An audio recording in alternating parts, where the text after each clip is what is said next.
وَأَوْفُوا الْكَيْلَ وَلَا تَكُونُوا مِنَ الْمُخْسِرِينَ، میں تم سے کہتا ہوں کہ پیمانہ پورا بھرو، یعنی ناپ تول میں جو کچھ تم ڈنڈی مارتے ہو اس سے خدا کی پناہ چاہو، یہ کام نہ کرو۔ یہ چونکہ تجارت پیشہ قوم تھی، اس وجہ سے لوگوں کے ساتھ دھوکہ کرتے، فریب دیتے، کم تولتے، باہر سے آنے والے لوگوں کو دھوکہ دیتے، تو انہوں نے خاص طور پر اس جانب توجہ دلائی۔ میں تم سے کہتا ہوں کہ پیمانہ پورا بھرو، وزنوا بالقسطاس المستقیم، اور کسی کو نقصان دینے والے نہ بنو، ولا تبخسوا الناس اشیاءهم ولا تعثوا فی الارض مفسدین، اور سیدھی ترازو سے تولو اور لوگوں کو ان کی چیزیں گھٹا کر نہ دو، اور زمین میں فساد برپا نہ کرو۔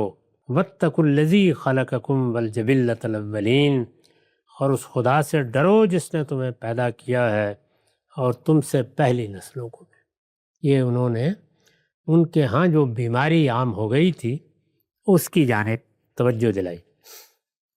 اس پر میں نے لکھا ہے اس زمانے کی دو بڑی تجارتی شاہراہیں، یعنی اس علاقے میں اس زمانے کی دو بڑی تجارتی شاہراہیں مدین کے قریب سے گزرتی تھی۔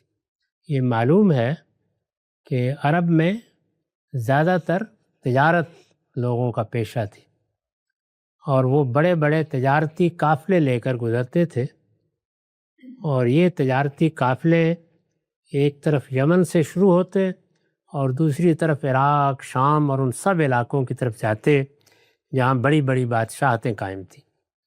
اس زمانے کی دو بڑی تجارتی شاہراہیں مدین کے قریب سے گزرتی تھیں۔ ان کی بستی مدین ایک ایسی جگہ تھی جہاں ایک تو بڑی علامت پیچھے ذکر ہوا کہ بڑا جنگل تھا، دوسری جانب یہ تجارتی شاہراہ بھی قریب سے گزرتی تھی۔ اس وجہ سے مدین کے لوگوں نے بھی تجارت میں بہت ترقی کر لی تھی۔ چنانچہ ان کے باطنی فساد کا ظہور، یعنی فساد تو انسان کے باطن میں پیدا ہوتا ہے، اللہ تعالیٰ نے جو اس کو شعور دیا ہے وہ اس شعور سے بے وفائی کرتا ہے۔ جب وہ باطنی فساد پیدا ہوتا ہے تو پھر حالات کے لحاظ سے، مفادات کی رعایت سے، گرد و پیش میں کیا ماحول ہے اس کے لحاظ سے وہ فساد کی مختلف صورتیں اختیار کرتا ہے ظاہر میں آ کر۔ ان کے ہاں وہ صورت، یہ خیانت، ناپ تول میں کمی، اشیاء میں ملاوٹ اس صورت میں ہوا۔ چنانچہ ان کے باطنی فساد کا ظہور ناپ تول میں خیانت اور اشیاء میں ملاوٹ کی صورت میں بھی ہوا۔ یہ اس بات کی علامت تھی کہ پوری قوم کے اندر عدل و قسط کا تصور مختل ہو چکا، اور خدا کے قائم بالقسط ہونے کا عقیدہ باقی نہیں رہا۔ کسی آدمی نے کم تول دیا، کسی نے کوتاہی کی، گرد و پیش کے لوگ اسے توجہ دلا رہے ہیں، معاشرے میں اس کے لیے کوئی عزت نہیں ہے۔ اگر اس نے اس طرح کا انحراف کیا ہے تو ماں بھی ڈانٹ رہی ہے، باپ بھی نفرین بھیج رہا ہے، تو پھر یہ بیماری جزوی ہے، یہ افراد تک ہے۔ لیکن اگر پوری قوم میں اس طرح کی چیزیں ہنین مریا ہو جائیں، ہر آدمی یہی روش اختیار کر لے، انسانوں کے اندر سے وہ لوگ جو اس بیماری سے بچے ہوئے ہوں دو چار سے زیادہ نظر نہ آئیں، لوگ ان کو استثناء کے طور پر بیان کر رہے ہوں، تو پھر ظاہر ہے کہ اس کے معنی یہی ہوں گے کہ اللہ تعالیٰ نے انسان کے اندر جو عدالت کی ایک ترازو رکھی ہے اس کی تابیں ٹوٹ گئی، وہ چیز ختم ہو گئی، اس میں اختلال واقع ہو گیا ہے۔ اور یہ بات کہ میرا پروردگار قائم بالقسط ہے، وہ خود بھی انصاف پر قائم ہے، وہ دوسروں سے بھی انصاف کا تقاضا کرتا ہے، پھر یہ ایمان بھی ختم ہو گیا۔ استاذ امام لکھتے ہیں اس دنیا کو اللہ تعالیٰ نے ایک میزان کے ساتھ پیدا کیا ہے، اور اسی میزان پر یہ آسمان و زمین قائم ہے۔ یہ بات سورہ رحمان میں بیان ہوئی ہے، اس میں بتایا ہے کہ میں نے جب زمین و آسمان کو بنایا تو وضع المیزان، میں نے اس میں ایک ترازو رکھ دی ہے۔ مطلب کیا ہے؟ ایک میزان ہے جو ہر چیز کو قائم رکھے ہوئے ہے، اس میں کوئی چیز اپنے حدود سے تجاوز نہیں کرتی۔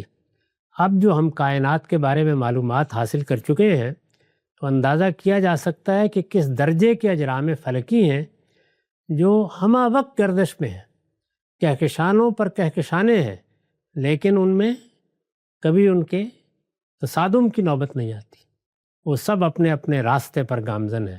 تو ایک میزان قائم ہے جس پر یہ کائنات قائم ہے، ایک توازن ہے جو ہر چیز میں قائم کر دیا گیا ہے، جس کی وجہ سے زندگی قائم ہے، جس کی وجہ سے یہ دنیا حیات بخش ہو گئی ہے۔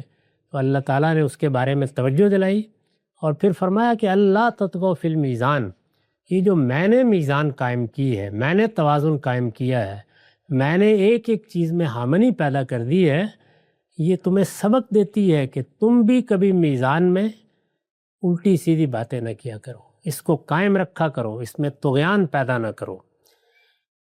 اس دنیا کو اللہ تعالیٰ نے ایک میزان کے ساتھ پیدا کیا ہے اور اسی میزان پر یہ زمین و آسمان قائم ہے۔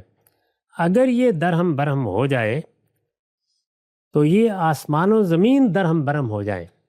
اللہ تعالیٰ کا یہ نظام انسانوں کو رہنمائی دیتا ہے کہ وہ بھی اپنے اندر ہر شعبہ زندگی میں صحیح میزان کے قیام کا پورا اہتمام رکھیں، ورنہ ان کا سارا معاشی و معاشرتی نظام درہم برہم ہو کر رہ جائے گا۔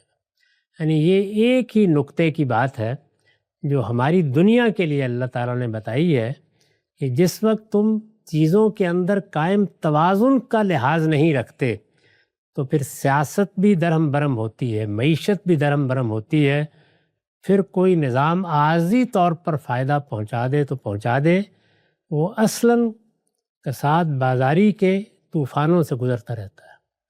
تو اسی جانب انہوں نے توجہ دلائی کہ تم جو رویہ اختیار کر رہے ہو یہ دنیا میں فساد کا باعث بنے گا، اس لیے اس خدا سے ڈرو جس نے تمہیں پیدا کیا ہے اور تم سے پہلی نسلوں کو بھی۔